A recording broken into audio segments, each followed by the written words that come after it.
Think about human kings. The more power a human being has, the more corrupt he tends to become.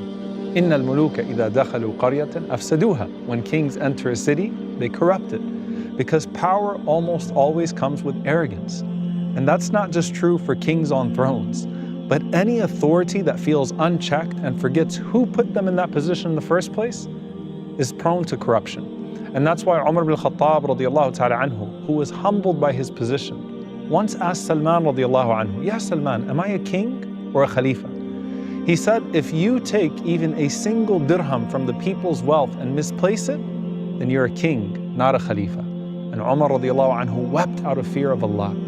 And even the Prophet sallallahu alaihi wasallam, on the day of the conquest of Mecca, a man comes to him trembling as he approaches him.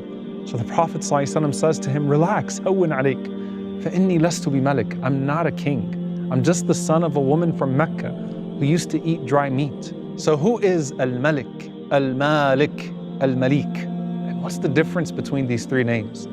It all starts with Al-Malik, from which the other names unfold. And the Quran envelopes your life with the parallel of Rabb and Malik. So you open with Rabb al-Alameen, Maliki Yawm al-Din, and you close with Rabb al-Nas, Malik al-Nas. So the scholars point out that Rabb usually addresses the personal aspects of lordship, and Malik addresses the public aspects of authority. The merciful master commands for the interests of the individual, while the mighty king legislates for the welfare of the many. And the king of the world still has time to be your loving master in the most personal sense. So both praise and protection meet under the same throne of Ar-Rahman. Allah says, ذَلِكُمُ اللَّهُ رَبُّكُمْ لَهُ الْمُلْكُ. That is your Lord, to him belongs the ownership of all. Imagine if you were to walk into the palace grounds of a king. How would you behave? You would be grateful to be there, careful to follow the rules, respectful of what the king wants. Here, you pledge allegiance to that king every morning, every night. أَصْبَحْنَا وَأَصْبَحَ الْمُلْكُ لِلَّهِ. We have entered the morning and the entire kingdom belongs to Allah. Then in the evening, أَمْسَيْنَا وَأَمْسَى الْمُلْكُ لِلَّهِ. We have entered the night and the entire kingdom belongs to Allah. Walhamdulillah, and all praise belongs to Him. You glorify His power and His praise. So who is this king? Firstly, He's a king who didn't need you to recognize Him. Al-Malik means the king who needs no validation. He already declared Himself the king. Huwa Allahu alladhi la ilaha illahu Al-Malik. No one placed a crown on Him, no one voted Him in, no one can vote Him out. His kingship is not acquired nor inherited. It simply is and always will be. Every other throne in history was only borrowed for a time. And think about Fir'aun standing proudly before his people, even carving himself into pyramids, only for Allah to drown him and preserve his rotten corpse as a warning to every Fir'aun wannabe after him. And look at all the arrogant emperors and empires now returned to dirt only to be artifacts of evil. أَفَلَمْ يَسِيرُوا فِي الْأَرْضِ فَيَنْظُرُوا كَيْفَ كَانَ عَاقِبَةُ الَّذِينَ مِنْ قَبْلِهِمْ. Have they not traveled through the earth and seen what became of those before them? The lesson remains, but the kings are gone. And on the day of judgment, He will declare, أَنَا الْمَلِكُ, I am the king. Where are the kings of the world? Now note that He's always the king, but on the day of judgment, it's particularly significant. Which brings us to the next name, Maliki Yawm al-Din, owner of the day of judgment. Yawm al-Din is Yawm al-Dain, the day of debt. When debts are paid, when titles expire, when heads bow and hearts sink, and all private claims are put on display in this one big public tribunal. The kings who once ruled nations will stand as servants. The billionaires who thought they owned the world will realize they actually own nothing at all. And some recitations are Maliki Yawm al-Din, king of the day of judgment. Others are Maliki Yawm al-Din, owner of the day of judgment. Because He owns that day and He is the king over its proceedings and people. And notice how Allah subhanahu wa ta'ala says right before that, Ar-Rahman Ar-Rahim, so that you don't mistake Him for a harsh king. And the day of judgment is the day when you want Him to be most merciful. But of course, He's not just Maliki Yawm al-Din. One of His names is also Malik al-Mulk, the owner of all things owned. He just specified the day of judgment first to make that your focus when you read every other verse of the Quran. Because just like His mercy frames every other name of His, the day of judgment should frame every other station of your existence.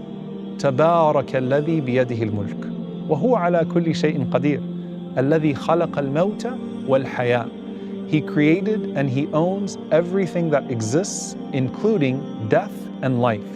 And He starts with death to remind you that you didn't even own your existence. And so when He reclaims what was always His, even our precious loved ones.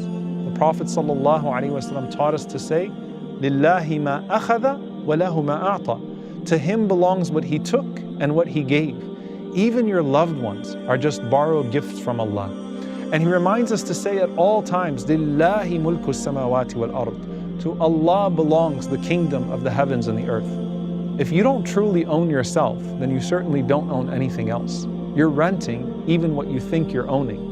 And one day, the owner will call back what was always his. قُلِ اللَّهُمَّ مَالِكَ الْمُلْكِ تُؤْتِ الْمُلْكَ مَنْ تَشَاءُ وَتَنْزِعُ الْمُلْكَ مِمَّنْ تَشَاءُ. Say, O Allah, owner of all dominion, you give kingdom to whom you will, and you take it away from whom you will. So Al-Malik tells you who He is. Al-Malik tells you what He owns, which is everything.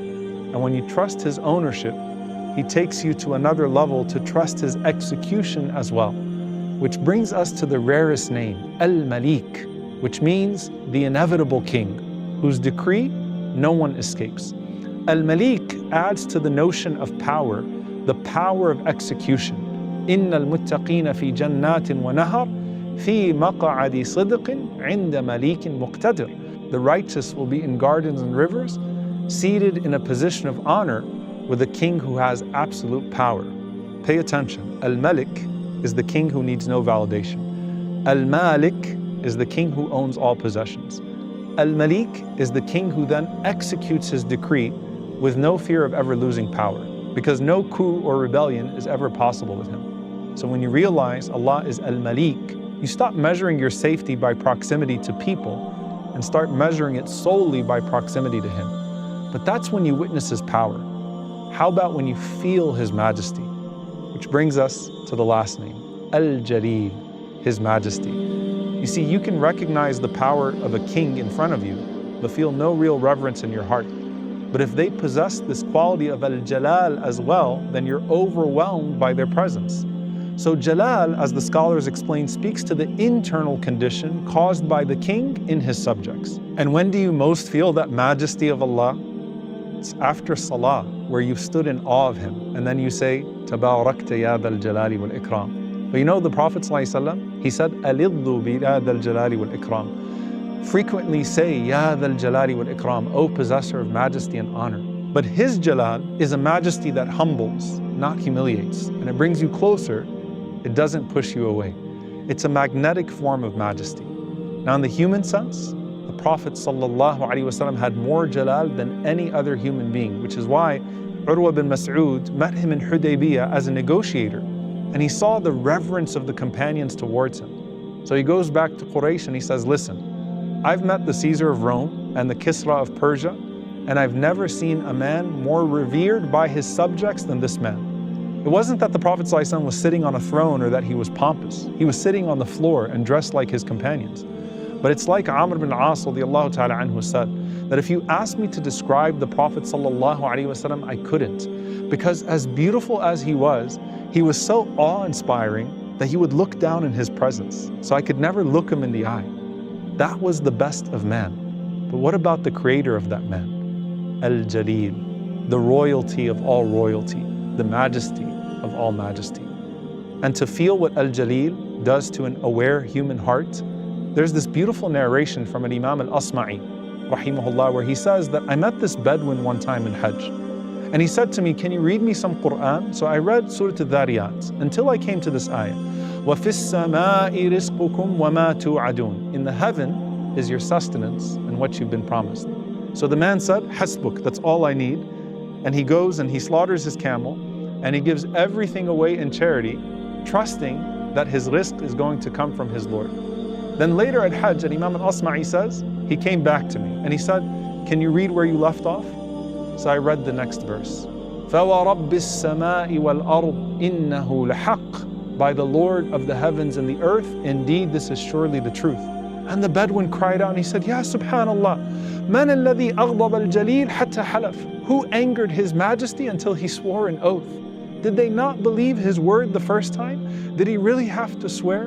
And he cried out saying the same thing 3 times until he was so overwhelmed by Allah's majesty that Allah brought back his reverent soul. That's Al-Jaleel, who invokes in us a reverence that no earthly throne can evoke. So how does he summon you now? How do you feel when you stand before him now? I want you to pay very close attention to this. Every single day as the world goes to sleep, in a way that befits his majesty, he descends to the lowest heaven and he says, Ana al-Malik, Ana al-Malik. من ذا الذي يدعوني فأستجيب له من ذا الذي يسألني فأعطيه. I am the king, I am the king. Who is asking me so I may respond to him? Who wants something from me so I can give it to him? Who's seeking forgiveness from me so that I can forgive them? The king opens his door and invites his subjects in. No guards, no red carpet, no bureaucracy, no fear. That's every single night an offer to the world from the King of the heavens and the earth. Then on that single fateful day when the world ends, that same king rolls up the heavens and the earth in his right hand. And he calls out again, Ana al-Malik, Ana al-Malik, Ayn al-Jabbarun wal-Mutakabbirun. I am the king, I am the king. Where are the arrogant tyrants now? But it's a completely different tone. Contrast the 2 proclamations of the king. There's the nightly mercy call, and then there's the Qiyamah majesty call. And if you answer his nightly call with humility and repentance, then that day's call will be mercy for you. But if you ignore him now, then that day's call will be judgment. But whether you hear him or not, you still belong to him just like every other one of his creatures. So why do you think he created you in the first place?